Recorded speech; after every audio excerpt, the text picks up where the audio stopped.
আসসালামু আলাইকুম রহমতুল্লাহ। কেমন আছেন সকলেই? আশা করি সকলেই ভালো আছেন। দেশ ও প্রবাসে থাকা সকল ব্যাংকের গ্রাহকদের জন্য একটি মহামূল্যবান গুরুত্বপূর্ণ আপডেট নিউজ নিয়ে আপনাদের মাঝে উপস্থিত হলাম। টাকার ঘাটতি রয়েছে, একসঙ্গে সব ব্যাংক ঠিক করা সম্ভব নয় বললেন governor doctor Ahsan H Mansur. যদিও তো কথাটি একটু রাগান্বিত হয়ে বলেছেন, আমাদের কাছে মনে হয়েছে, কারণ টাকার ঘাটতি রয়েছে আমরা সবাই জানি। বাংলাদেশের ব্যাংকে অনেক দুর্বলতা রয়েছে, সেটাও আমরা জানি। সব ব্যাংক একসাথে সম্ভব কেমনে ঠিক করা, এটাও আমরা বুঝি। তারপরও আমাদের টাকা লাগবে। আমরা আমানত রেখেছি ব্যাংকে, প্রয়োজনের ক্ষেত্রে আমাদের টাকা আমাদের ফেরত দিতে হবে। আমাদের টাকা আমানত হিসেবে ব্যাংকে রাখার পরে সেই টাকা নিয়ে তালবাহানা করলে এটা আমরা মেনে নেব না। এটা গ্রাহকদের কথা।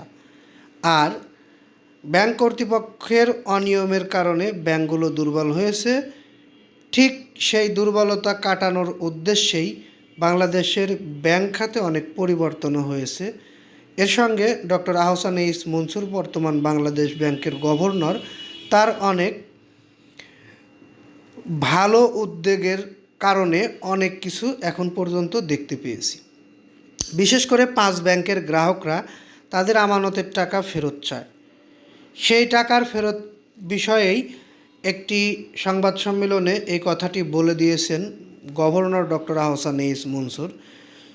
টাকার ঘাটতি রয়েছে, দুর্বল ব্যাংকগুলোকে ঘুরে দাঁড়ানোর জন্য টাকা ছাপিয়ে পর্যন্তও দেওয়া হয়েছে। এখন আর একবারে সব ব্যাংক ভালো করা সম্ভব নয়। ঘাটতি পূরণ না হওয়া পর্যন্ত একটু ধৈর্য ধরতে হবে। কিন্তু ব্যাংকের গ্রাহকদের মূল যে বিষয়টি, যে কথাগুলো নিয়ে ব্যাংকের গ্রাহকরা একটু উত্তেজিত হয়েছিল, তার মধ্যে প্রথম কথা 2024-25 সালে হেয়ার কাট নিয়ে। হেয়ার কাট কি বুঝতে পেরেছেন আশা করি। 2024-25 সালে 5 ব্যাংকের গ্রাহকদের আমানতের উপরে কোনো সুদ দেওয়া হবে না, বরঞ্চ একটি অংশ কেটে রাখা হবে। এটাকে বলা হয় হেয়ার কাট। এই বিষয়টি মানতে পারছে না গ্রাহকরা। তবে বিভিন্ন গ্রাহকদের মন্তব্য পেয়েছি আমরা, তারা অর্থের লভ্যাংশ নয়, তাদের মূল টাকাটা ফেরত চায়। আমরা আশা করব doctor Ahsan H Mansur governor থাকাকালীন এই ব্যাংকগুলোর আমানতকারীদের আমানতের টাকা দ্রুত ফেরত দেওয়া হোক।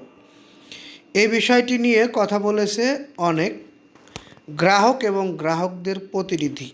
গ্রাহকদের কোনো প্রতিনিধি ওরকমভাবে নেই, তবে যারা কথা বলছে তারাই প্রতিনিধি। আপনারা যারা ব্যাংক গ্রাহক রয়েছেন তাদের জন্য এই নিউজটি ছিল খুবই গুরুত্বপূর্ণ। গভর্নরের এই কথাটি সবচেয়ে গুরুত্ব সহকারে দেখা উচিত। আমাদের ঘাটতি রয়েছে, সব ব্যাংক একসাথে ঠিক করা সম্ভব নয়।